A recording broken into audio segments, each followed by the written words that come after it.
बच्चों, आज हम टॉपिक करेंगे प्रोडक्शन फंक्शन। प्रोडक्शन फंक्शन क्या होता है? It shows functional relationship between inputs and outputs. Means it shows the maximum amount of output that can be produced with the specified set of inputs given the state of technology. Means जितने भी firm के पास resources हैं, जैसी भी technology है, उनके साथ वो कितनी मैक्सिमम आउटपुट को प्रोड्यूस कर सकता है। तो ये शो करता है प्रोडक्शन फंक्शन। प्रोडक्शन फंक्शन दो प्रकार का होता है, short run production function and long run production function. इनको समझाने से, short run and long run production function को समझाने से पहले मैं आपको इकोनॉमिक्स में शॉर्ट रन का और लॉन्ग रन का मीनिंग क्या होता है वो पहले बताता हूँ। इकोनॉमिक्स में short period is that time period in which some factors are fixed and some are variable. Output बढ़ाने के लिए हम सिर्फ वेरिएबल फैक्टर की क्वांटिटी बढ़ा सकते हैं, शॉर्ट रन में फिक्स्ड फैक्टर को नहीं बढ़ा सकते। मींस जैसे कि शॉर्ट रन में वो टाइम पीरियड है शॉर्ट रन या शॉर्ट पीरियड जिसमें हम नई लेबर लगा सकते हैं, हम नया रॉ मटेरियल यूज़ कर सकते हैं, बट हम फिक्स्ड फैक्टर यानी कि नई लैंड परचेज नहीं कर सकते, नई मशीनरी नहीं लगा सकते। ये होता है short period. But long period is या long run is that time period in which all factors of production are variable. Output बढ़ाने के लिए फर्म हर तरह की चेंज कर सकती है। फर्म नई लैंड भी खरीद सकती है, नया प्लांट भी लगा सकती है, नई मशीनरी भी लगा सकती है। वो लॉन्ग पीरियड है। सबसे पहले हम करेंगे short run production function. Short run production function को लॉ ऑफ वेरिएबल प्रोपोर्शंस भी कहा जाता है ना। शॉर्ट पीरियड का मीनिंग मैंने आपको समझा दिया हुआ है। अब ये लॉ क्या बताता है? Law of variable proportions. Law of variable proportions हमें ये बताता है कि शॉर्ट पीरियड में जब एक फिक्स्ड फैक्टर को हम कांस्टेंट रखकर हम वेरिएबल फैक्टर की क्वांटिटी यानी कि लैंड को फिक्स रखकर लेबर की क्वांटिटी और बढ़ाते जाते हैं, तो शुरू में प्रोडक्शन बढ़ती है इंक्रीजिंग रेट से और कुछ समय के बाद प्रोडक्शन बढ़ती है डिमिनिशिंग रेट से। ठीक है, मतलब क्या बताता है ये लॉ ऑफ वेरिएबल प्रोपोर्शन कि in short period as we apply more and more units of variable factor on a fix factor, then initially production will increase at increasing rate, then at diminishing rate. Now इसको हम इस equation के साथ भी show कर सकते हैं। Q shows output. This output is a function of labor and capital. Labor is a variable factor and capital is a fixed factor. Capital के ऊपर ये एक छोटा सा बार लगाया हुआ है, के बार। ये बार शो करता है कि कैपिटल फिक्स्ड फैक्टर है। तो इस लॉ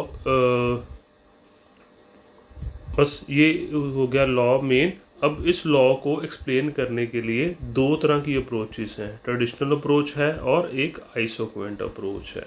इन दोनों अप्रोचेस के साथ हम इसको एक्सप्लेन कर सकते हैं। सबसे पहले हम लॉ ऑफ वेरिएबल प्रोपोर्शन की ट्रेडिशनल अप्रोच करते हैं।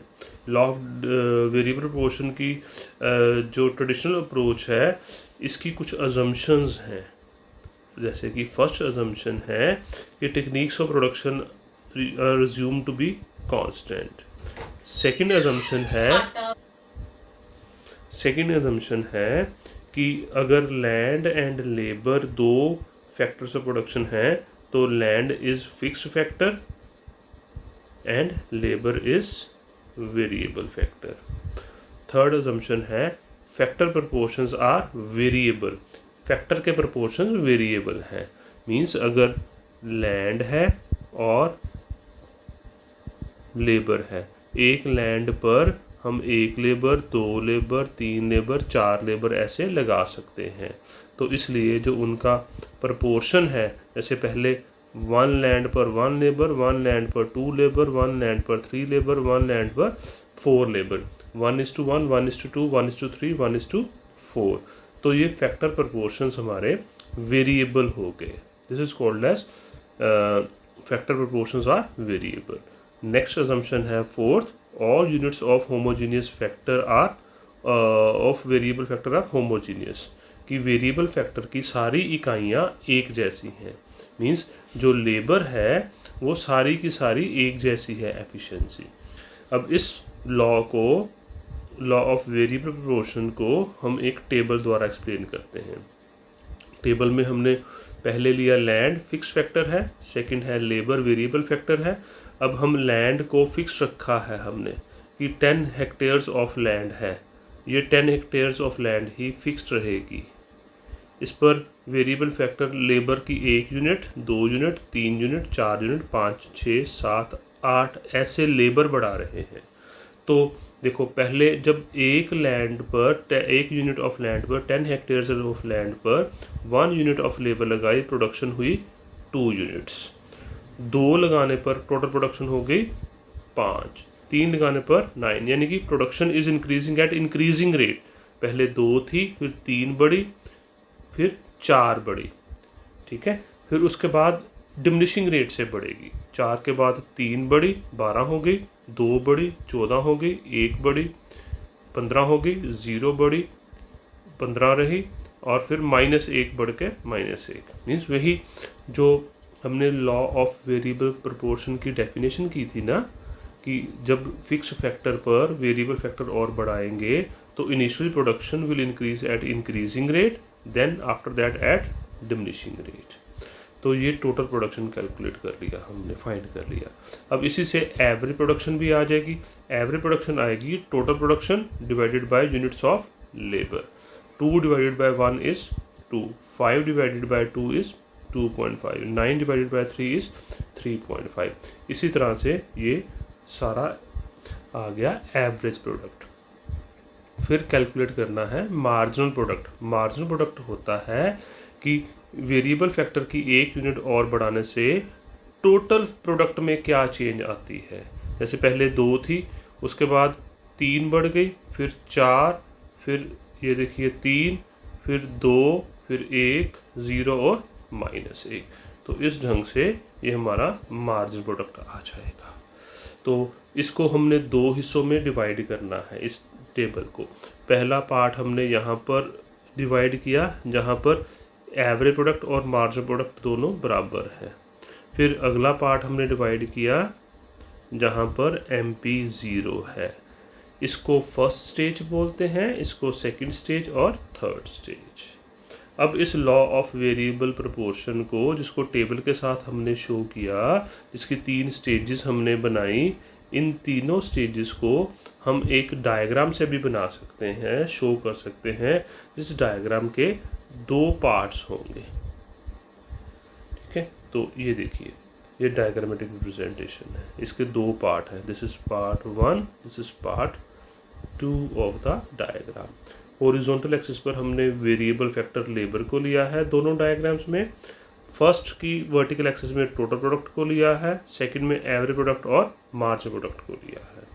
टेबल में देखना बेटा कि हमारा ये जो लेबर है वो 0, 1, 2, 3, 4 अप टू 8 है, दोनों डायग्राम्स में 8 तक है। सेकंड वाले पॉइंट्स हमने नहीं लिए। अब इस वाली डायग्राम में फर्स्ट पार्ट में हमने टोटल प्रोडक्ट को बनाना है और सेकंड वाली डायग्राम में एवरेज प्रोडक्ट और मार्जिनल प्रोडक्ट को बनाना है। तो टेबल में हम देखते हैं दोबारा टोटल प्रोडक्ट को। टोटल प्रोडक्ट 3 यूनिट तक इंक्रीजिंग रेट से बढ़ता है ना, 2 बढ़ा, 3 बढ़ा, 4 बढ़ा। उसके बाद फिर डिमिनिशिंग रेट से बढ़ता है 6 यूनिट तक, 6वीं और 7वीं पे कांस्टेंट है और फिर 8वीं पे फॉल करता है, ठीक है। पहले ये 3 यूनिट तक इंक्रीजिंग रेट से बढ़ेगा, फिर उसके बाद डिमिनिशिंग रेट से बढ़ेगा, फिर कांस्टेंट होगा, फिर फॉल करेगा।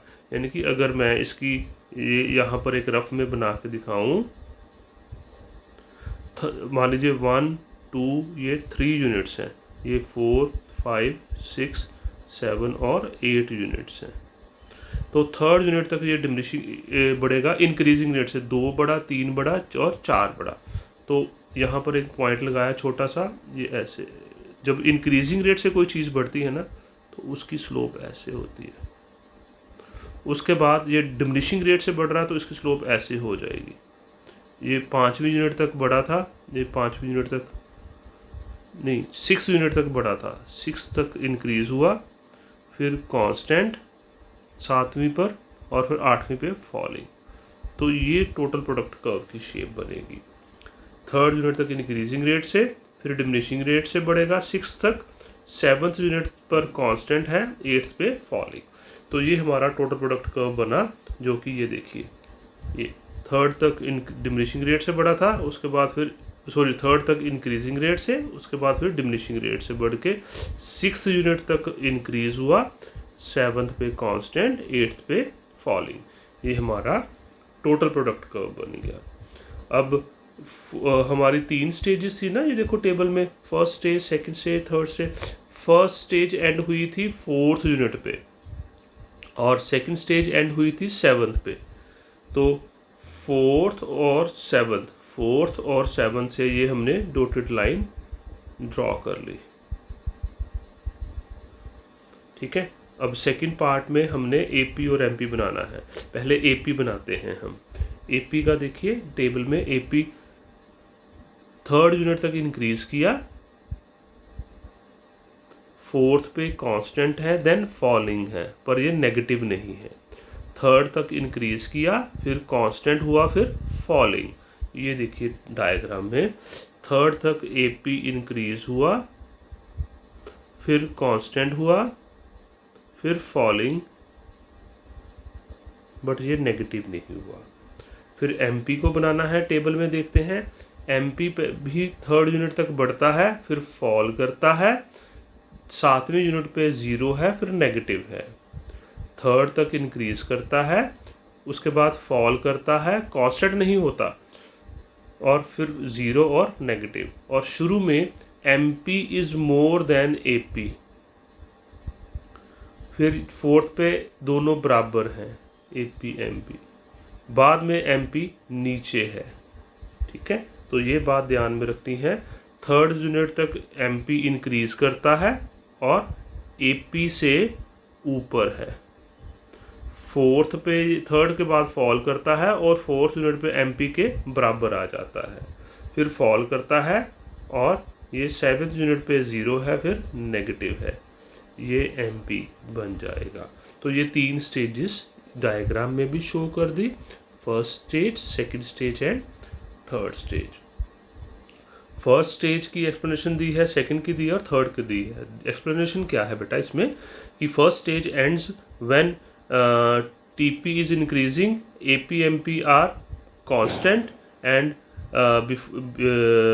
Before the end of this stage MP is more than AP. Second stage में AP is more than MP and TP is increasing at diminishing rate, and second stage ends when TP is maximum and constant and MP is 0. फिर ऐसे ही third stage, in the third stage TP is falling, MP is negative। इन तीनों में से जो rational stage है ना, वो सेकेंड स्टेज है। थर्ड स्टेज में कभी भी फर्म प्रोडक्शन नहीं करेगी, क्योंकि एमपी 0 है, नेगेटिव है, और टीपी फॉल कर रहा है। इसी तरह से फर्स्ट स्टेज में भी फर्म प्रोडक्शन को बंद नहीं करेगी, आगे बढ़ाना चाहेगी, क्योंकि यहाँ पर अभी टीपी बढ़ रही है, टोटल प्रोडक्शन बढ़ रही है। तो सेकंड स्टेज ही रैशनल स्टेज है। तो ये थी बेटा traditional approach of law of variable proportion. अब सेकंड है isoquant approach of law of variable proportion. Isoquant क्या होता है? आइसोक्वेंट, ये ना आइसोक्वेंट की जो स्लोप होती है ना बेटा, ये ऐसे होती है, IQ, यहाँ लेबर है, यहाँ कैपिटल है। This isoquant shows different combinations of labour and capital that give same level of output to the producer, to the firm. मतलब कंज्यूमर के लिए जो चीज़ इंडिफरेंस कर्व शो करता है, प्रोड्यूसर के लिए वही सेम चीज़ आइसोक्वेंट शो करता है, 100 यूनिट्स ऑफ आउटपुट है सपोज। तो ये आइसोक्वेंट है। तो इस आइसोक्वेंट अप्रोच से भी हम लॉ ऑफ वेरिएबल प्रोपोर्शन को एक्सप्लेन कर सकते हैं। आइसोक्वेंट का मीनिंग क्लियर हो ना? Isoquant shows different combinations of two factors of production that give same level of output to the producer. ठीक है, तो ये हमारी आइसोकेंट अप्रोच के साथ हमने इसको बनाते हैं, ड्रॉ करते हैं। मैं एक बार आपको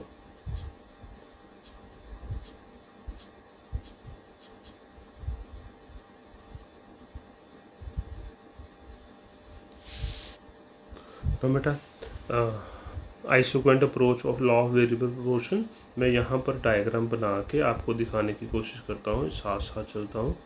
सॉरी, ये लाइन टेढ़ी हो गई, इन्हें इसका पेन पर हाथ नहीं टिकता ना, यहाँ पर बना देता हूँ।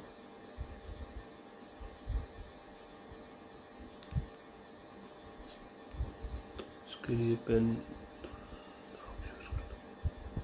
ये देखिए,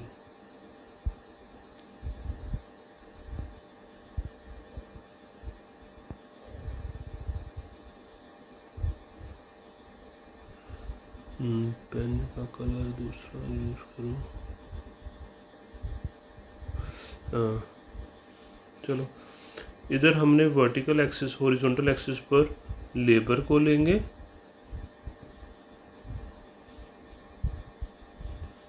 पेन का कलर चेंज करना था।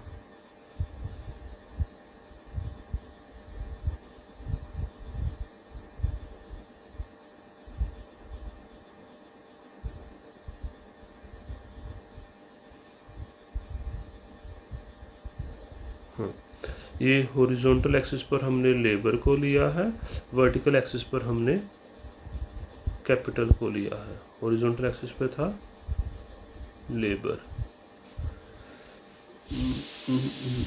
ये थोड़ा सा का इशू हो गया। इधर है लेबर एंड हेयर, ये डायग्राम ड्रॉ करता हूँ। हॉरिजॉन्टल एक्सिस पर लेबर है, वर्टिकल एक्सिस पर कैपिटल है। ये फिक्स्ड अमाउंट ऑफ कैपिटल है O C is fixed amount of capital. ये वो दो रिज लाइंस हैं, ओ के एंड ओ एल, ठीक है बच्चों, ओ के एंड ओ एल। एक आइसो, यहाँ पर 4 आइसोकोन देखो बने, IQ1, IQ2, IQ3 and IQ4। तो IQ1 बनाने के लिए ये जो जितना डिस्टेंस है ना, इसके हाफ से थोड़ा सा ज़्यादा एक आइसोकोट ऐसे लेके आएंगे। यहाँ पर देखिए लिखा है IQ1 100 यूनिट्स, ये देखिए ये लिखा IQ1 100 यूनिट्स। इसको नाम दिया है, ये देखिए S, this is S, this is Z। अगला आइसोक्वेंट यहाँ से आएगा और इसको नेम दिया है IQ2 200 यूनिट्स, ये IQ2 हो गया, राइट। अब एक और आइसोक्वेंट बनाना है, ये जो यहाँ से आएगा हाफ से थोड़ा कम डिस्टेंस,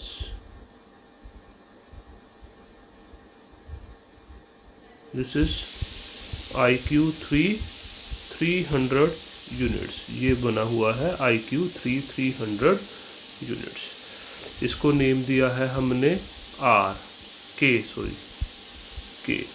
एक आइसोक्वेंट यहाँ से आके यहाँ से टेंजेंट होकर ऊपर चला जाएगा, IQ4 400 यूनिट्स।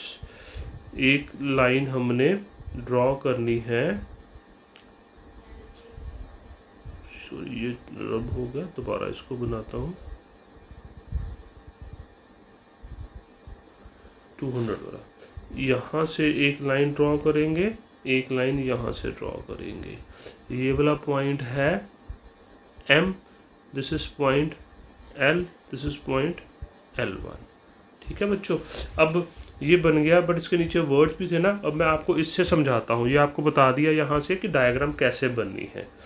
ये हमारा इकोनॉमिक रीजन है, और इधर इसके इन दो रीजन लाइंस के बाहर वाला अनइकोनॉमिक रीजन है, अनइकोनॉमिक रीजन है। ये डायग्राम तो बन गई। अब मैं इस वाले डायग्राम से आपको समझाता हूँ जो पहले की बनी हुई है। अगर आप कहोगे ना तो मैं एक साफ पेपर पे आपको दोबारा डायग्राम समझा दूंगा। यहाँ पर अगर वर्ड्स लिखे हुए हैं नीचे तो नहीं समझ लग रहा तो बेटा आप समझो। ओ सी, इधर हमने कैपिटल लिया, इधर हमने लेबर लिया। ये ओ सी फिक्स अमाउंट ऑफ कैपिटल है और लेबर वेरिएबल फैक्टर है।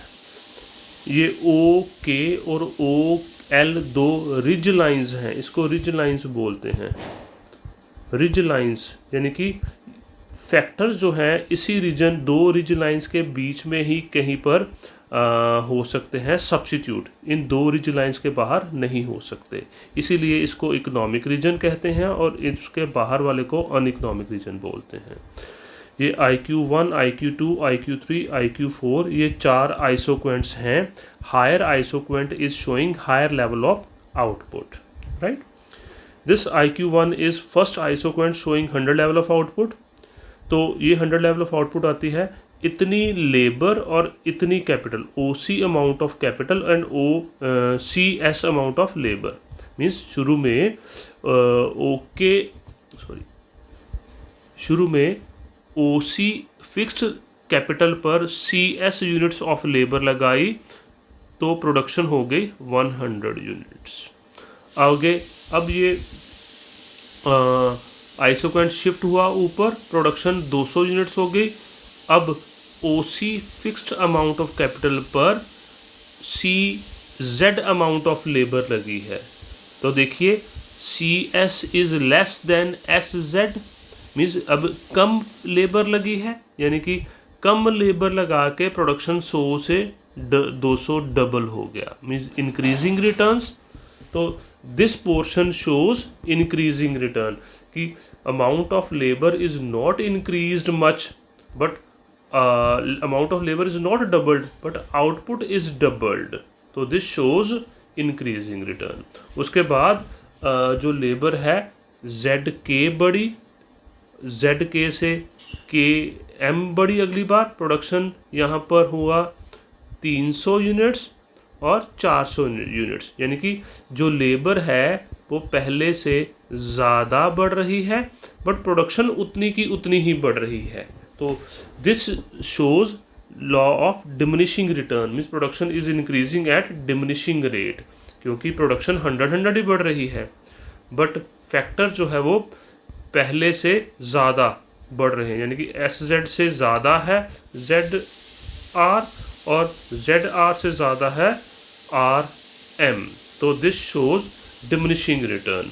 उसके बाद अगर लेबर को M पॉइंट से भी आगे बढ़ाया जाता है, यानी कि MN बढ़ाया जाता है, तो क्या देखते हैं कि यहाँ पर M पॉइंट पर तो प्रोडक्शन थी 400, क्योंकि M पॉइंट IQ4 पर था, बट M से जब N पर आए तो वो नीचे वाले आइसोक्वेंट पर आ गया, यानी कि प्रोडक्शन 400 से 300 आ गई। तो दिस शोज नेगेटिव रिटर्न। तो ये तीनों स्टेजेस हमने लिख दी, एक्सप्लेन कर दी इस आइसोक्वेंट अप्रोच से भी कि initially production is increasing at increasing rate, तो this area shows increasing return. This area में प्रोडक्शन डिमिनिशिंग रेट से बढ़ती है, डिक्रीजिंग रिटर्न, और यहाँ पर प्रोडक्शन फॉल कर जाती है, तो दिस शोज नेगेटिव रिटर्न। तो यही चीज़ एक्सप्लेन इसमें कर दी गई है लॉ ऑफ वेरिएबल प्रोपोर्शन में। तो अगले लेक्चर में बच्चे हम लॉन्ग रन प्रोडक्शन फंक्शन को स्टडी करेंगे, जिसको laws of returns to scale कहते हैं। Thank you so much.